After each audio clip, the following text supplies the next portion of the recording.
She said it while cutting the cake. 40 years married, and Elizabeth Saunders picked the one moment everybody was clapping to ruin me. Knife still in her hand, icing on the blade, cameras up, half the room mid-cheer. "I want everyone to know something," she said, loud enough to cut through the applause. "I never loved this man, not once in 40 years. I stayed for the house, the money, and because leaving felt like too much work. Now the kids are grown, so I'm done pretending." The room didn't gasp, it just stopped, like someone hit pause on 80 people at once. My name is Samson Davenport, 67 years old. I built Davenport Construction Group out of one dump truck and a handshake into the biggest builder in Richmond, Virginia. 40 years I laid the foundation, literally and every other way, for a life I thought we were building together. My daughter Molly had a fork halfway to her mouth. She just set it down and stared at her lap. My son Cole stood up like he was going to say something, then didn't, because what do you say? My grandbaby, 6 years old, tugged my sleeve and asked why Grandma sounded mad. She didn't sound mad. That was the worst part. She sounded relieved. Elizabeth set the knife down on the cake, right through the little sugar 40 on top, wiped her hands on a napkin, and looked at me like she was waiting for a scene. I didn't give her one. I stood, straightened my jacket, and walked the length of that banquet hall past every single person we'd invited to celebrate us, past her sister, who wouldn't meet my eyes, which told me she already knew, past my own business partner of 20 years, who suddenly found his shoes fascinating. I got to the door before I turned around. 40 years, I said, and you couldn't even wait till after dessert. Then I left her standing there with a knife and a cake and 200 eyes on her instead of me. I want to be clear about that, because a man my age, you'd think something like that would break you. It didn't break me. It emptied me out. Different thing. I drove without a direction for a while and somehow ended up at the Fairview site, one of our active builds, a strip of townhomes half framed against the dark. I parked, sat there looking at the skeleton of a building I'd designed myself, and thought about how every board, every nail, every permit on that lot ran through one name: mine. Elizabeth never asked how any of it worked. Not the company, not the house on Monument Avenue, not the 4 rental properties or the account that paid for our grandkids' school clothes. She didn't need to ask. I made sure of that. I built the whole thing quiet so she'd never have to think about it. 40 years of that, and tonight she stood up holding a cake knife and told 200 people it meant nothing to her. That's when it landed, not the humiliation of the moment. I could survive humiliation. What landed was this: she'd been rehearsing that speech. Nobody delivers a line like "leaving felt like too much work" off the cuff. She practiced it, maybe in the mirror, maybe in the car. She picked tonight on purpose, in front of everyone, because she wanted me small in front of a crowd. 40 years of building a something, and her plan was to burn it down in under a minute for an audience. I got out of the truck, walked into the site trailer, unlocked the file cabinet I kept there for exactly this kind of thinking, and pulled the folder marked holdings. Deeds, titles, account structures, every piece of paper proving what I already knew. None of it, not $1, ever had her name attached. I built it that way on purpose years back, after a partner's divorce nearly bankrupted his whole company. Elizabeth called it boring husband stuff and never looked twice. Boring husband stuff was about to become the most important thing in her life. My phone lit up on the trailer desk. Elizabeth. "Everyone's asking where you went. You're embarrassing yourself." I read it twice, set the phone screen down on the folder, and didn't answer, because I wasn't the one who stood up holding a knife and told the truth like it was a mic drop. Tomorrow morning, she was going to find out exactly what 40 years of boring husband stuff actually built, and exactly how fast it could disappear from under her. If you've ever given everything to somebody who never once asked how any of it worked, stay with this one, because Elizabeth Saunders was about to learn her name wasn't on a single thing that mattered. Elizabeth was up before 7. I know because she called 4 times before I'd even finished my coffee. I let every one of them ring out. I was still at the Fairview trailer, hadn't slept, just sat there with the holdings folder open under the desk lamp, going through 40 years of paperwork like it was the first time I was really seeing it. Funny thing, I'd built all of it, every deed, every account, every piece of the structure. But sitting there at 6 in the morning with a cold cup of coffee, it felt like reading somebody else's life. At 7:52, my attorney, Victoria Tyson, called instead of me calling her, which told me she'd already heard. Samson, Victoria's voice had that flat lawyer calm she used when she needed me to actually listen. Tell me what you want to do, not what you're angry enough to do, what you actually want. I looked out the trailer window at the half-framed townhomes, steel bones catching the morning light. I want every account with her name touching it reviewed by 9. I want to know exactly what she can access and what she can't. She can't access anything, Victoria said. That's the thing, she never could. It was all structured through the company and the trusts. Her name's never been on a single asset. I already knew that. I'd built it that way on purpose years back. But hearing Victoria say it out loud, flat and factual, hit different than reading it off a page at midnight. Then there's nothing to review, I said. There's just nothing for her. Victoria was quiet a second. You know what happens when she figures that out? I do. At 8:40, the calls started stacking up different. Not from Elizabeth, from her sister, Rosalind, a woman I'd tolerated at holidays for 40 decades because she made good pie and kept her opinions mostly to herself. Today, she had opinions. Samson, whatever this is, you need to fix it, Rosalind said the second I picked up, because apparently ignoring my wife meant her sister got to yell instead. Elizabeth's card got declined at the pharmacy, in front of people. That's not something I did, that's just something that's true. Don't play games with me. I'm not playing anything, I said. I'm the guy who paid for that card for 40 years without once asking for a thank you.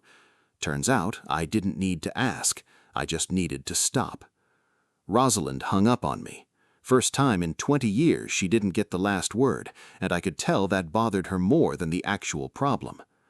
By 9, Cole texted. Just my son, trying to stay neutral, which I respected. Dad, Mom says her cards aren't working. What's going on? I typed back 3 words. Ask your mother. He didn't respond to that. Smart kid. He already knew asking his mother meant getting an answer with no substance in it, same as always. Molly called at 9:15.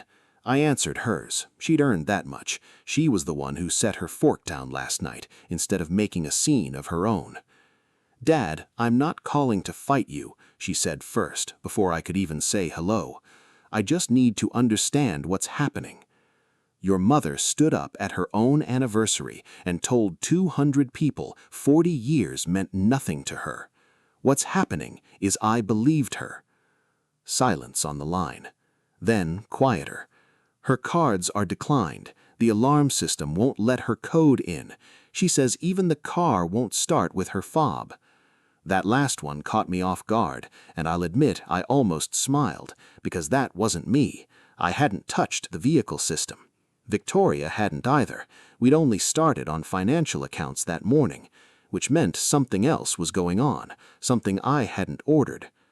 I didn't touch the car, I said, mostly to myself. What do you mean you didn't touch it? Then why? I don't know, I said, and for the first time since the cake, I felt something besides numb. Curiosity. Because if I hadn't locked her out of that car, somebody else had gotten there first. Molly kept talking, something about Elizabeth crying in the kitchen, something about how this felt cruel even if Mom deserved it, but I wasn't really hearing her anymore. I was thinking about the fob system, which ran through the dealership's app, which Elizabeth herself had set up years back because she liked the remote start feature, which meant somebody had gone into her account, and it wasn't me. Molly, I cut her off mid-sentence. Who else knows about last night, besides family? A pause. Then, careful, like she already knew this mattered. I don't know. Half the guest list probably has it on video by now.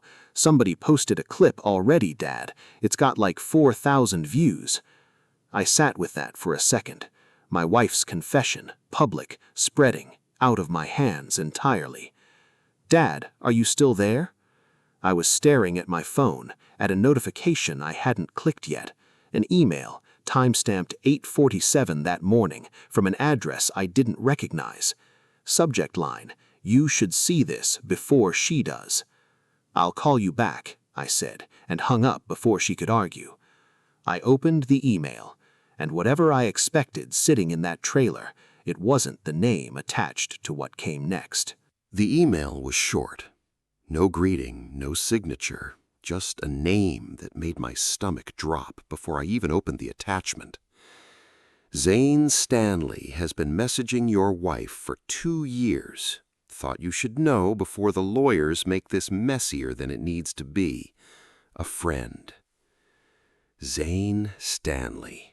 I hired that kid myself 6 years back, straight out of a project management program. Gave him a desk 2 doors from mine because I saw something in him.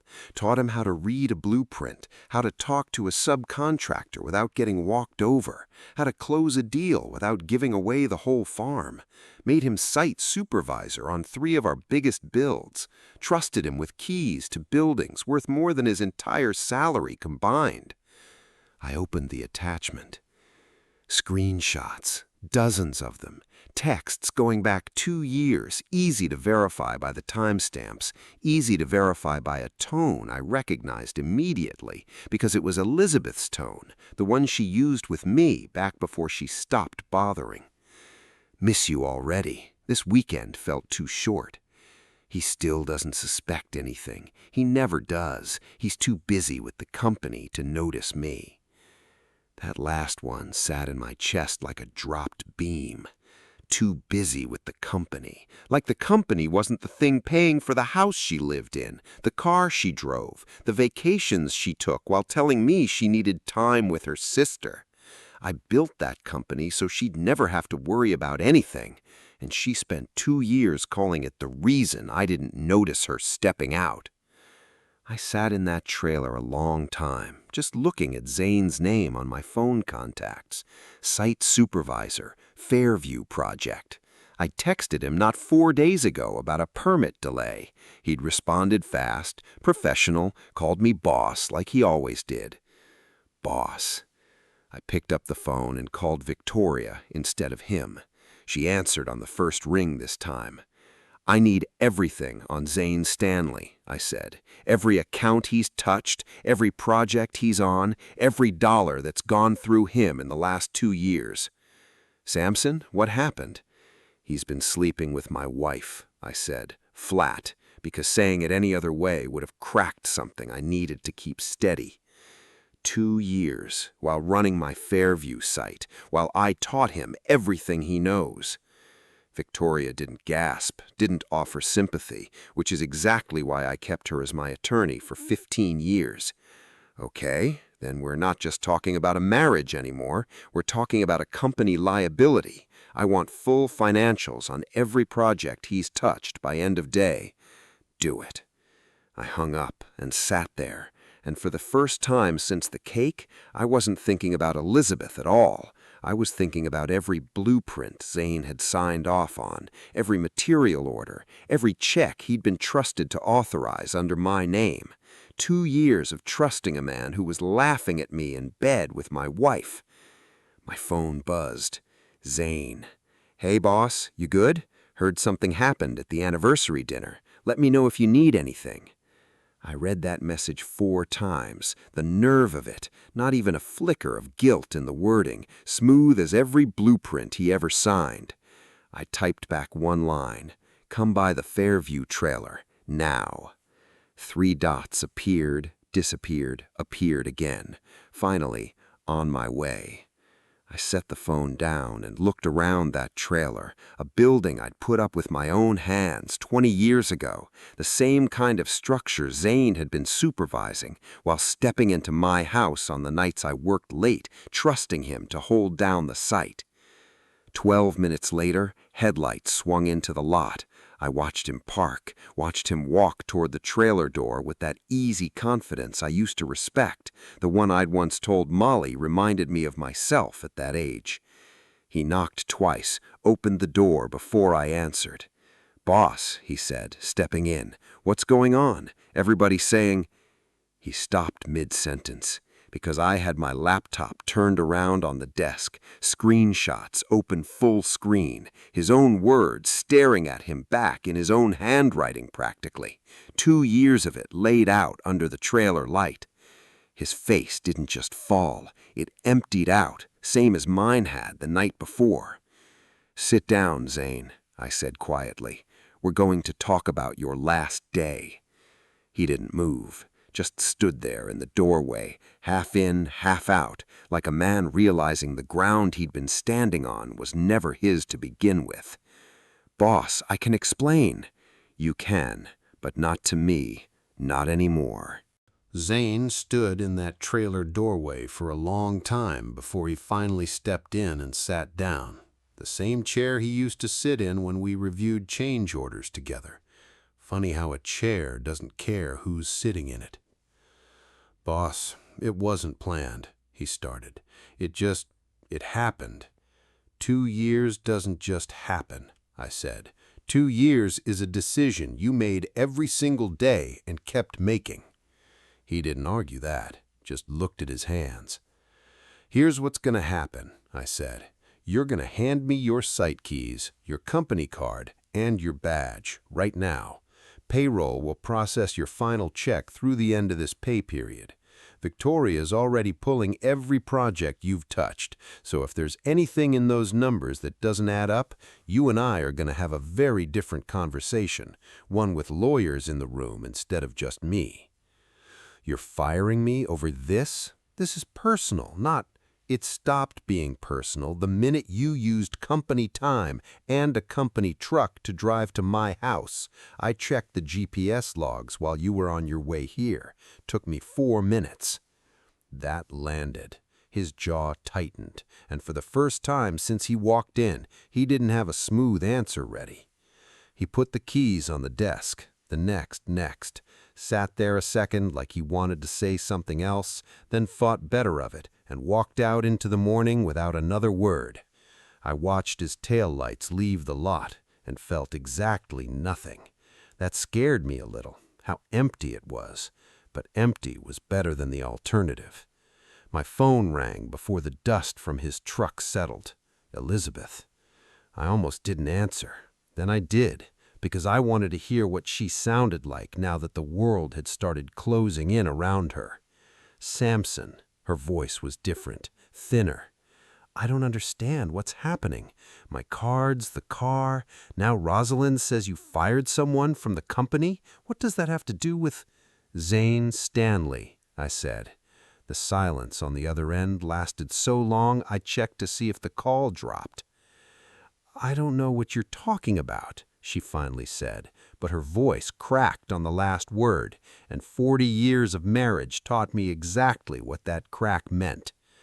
2 years, Elizabeth. I have the messages. I have the timestamps. I have him standing in my trailer 20 minutes ago, handing his badge like a man who knew exactly why he was being asked to leave. She didn't say anything for a while. I could hear her breathing change, that shallow kind that comes right before someone starts crying. And I want to be honest, some part of me almost softened. 40 years does that. It carves a groove in you that doesn't fill in just because you found the truth. "It wasn't about him," she finally said. "It was never really about him." "Then what was it about?" "I felt invisible," she said. "You built this whole life, and I just lived inside it. Nobody ever asked me anything. Not what I wanted, not how I felt, nothing. I was just decoration, the wife at the table, the name on the invitations. You had a name on nothing, Elizabeth. That was never invisibility. That was protection. I built it that way on purpose, so nothing could ever touch you if something happened to me. And I never once heard you complain about the house, the cars, the vacations, any of it, while you called all that being ignored. That's not fair.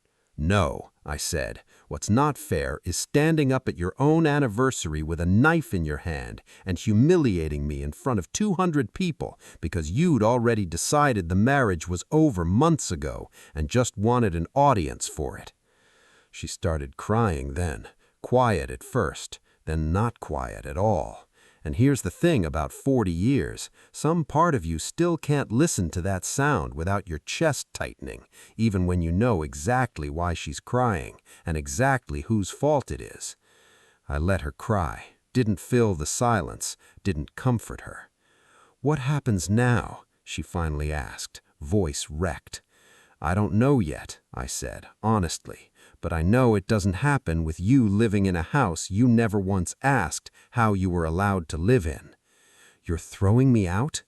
"I'm not throwing you anywhere. I'm just done holding a door open for someone who spent 2 years walking through a different one." She went quiet again, and this time when she spoke, something in her tone had shifted, gone from wrecked to careful, calculated almost, the same tone she probably used with Zane in those 2 a.m. texts. "Samson, if this goes to lawyers, you know Virginia's an equitable distribution state. I could still be entitled to—" I actually laughed, first time since the cake. "Entitled," I repeated. "You want to talk about what you're entitled to.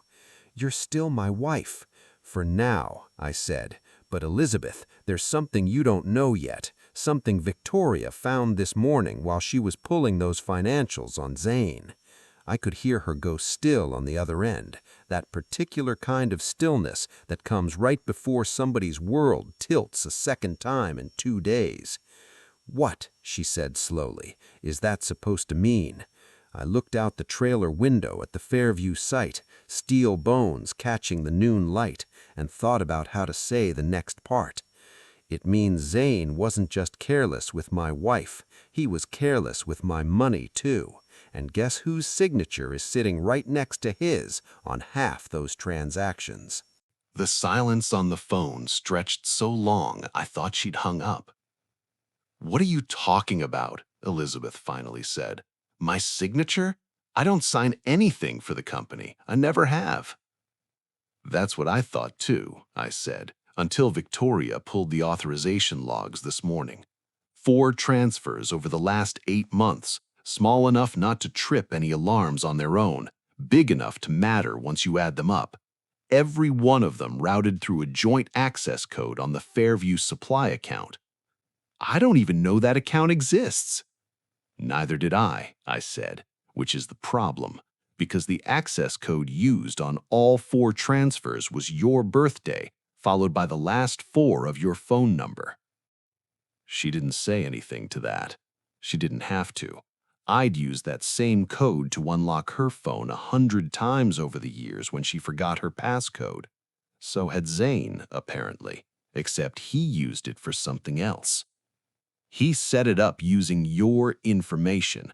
Probably figured if anyone ever noticed the missing money, it traced back to you before it traced back to him.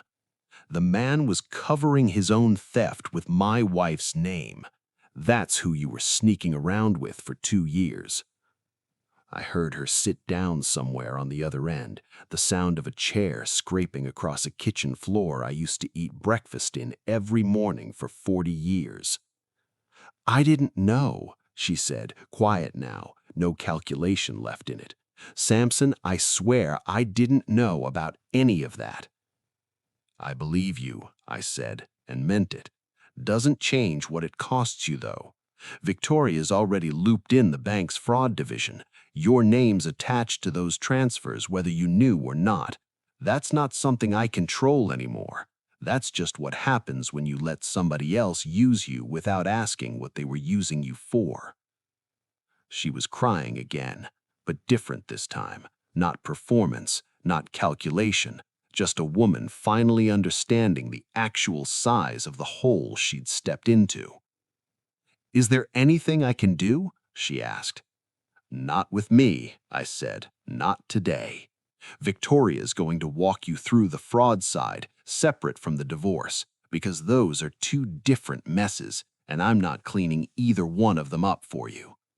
"So, that's it? 40 years and that's it?"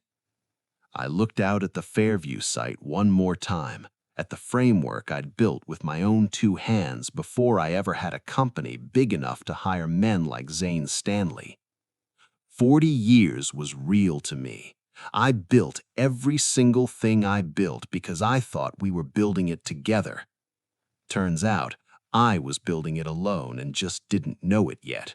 That's not on me to fix, Elizabeth. That's yours to sit with.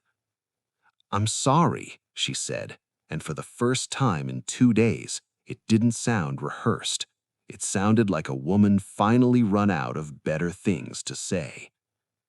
"I know," I said. "Doesn't change Monday, though. Lawyers, fraud division, all of it starts moving whether either of us is sorry or not." I hung up before she could respond, because there wasn't anything left worth staying on the line for. Victoria called an hour later with the final numbers.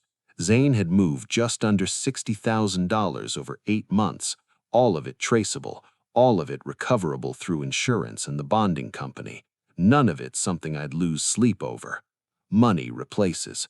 Some things don't. The divorce took 4 months to finalize. Elizabeth didn't fight the settlement much, not after the fraud investigation cleared her name, but made it painfully clear how much of her life she'd let run through hands that weren't hers, mine included, until she finally understood the difference between being provided for and being seen.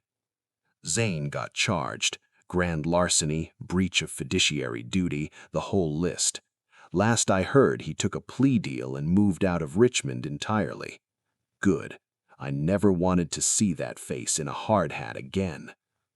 Molly and Cole came around eventually, once they understood I wasn't the villain in this, just a man who finally stopped absorbing things quietly. Molly still calls every Sunday. Cole took over running Fairview once it wrapped, doing it better than Zane ever did, because he actually cares what his name is attached to.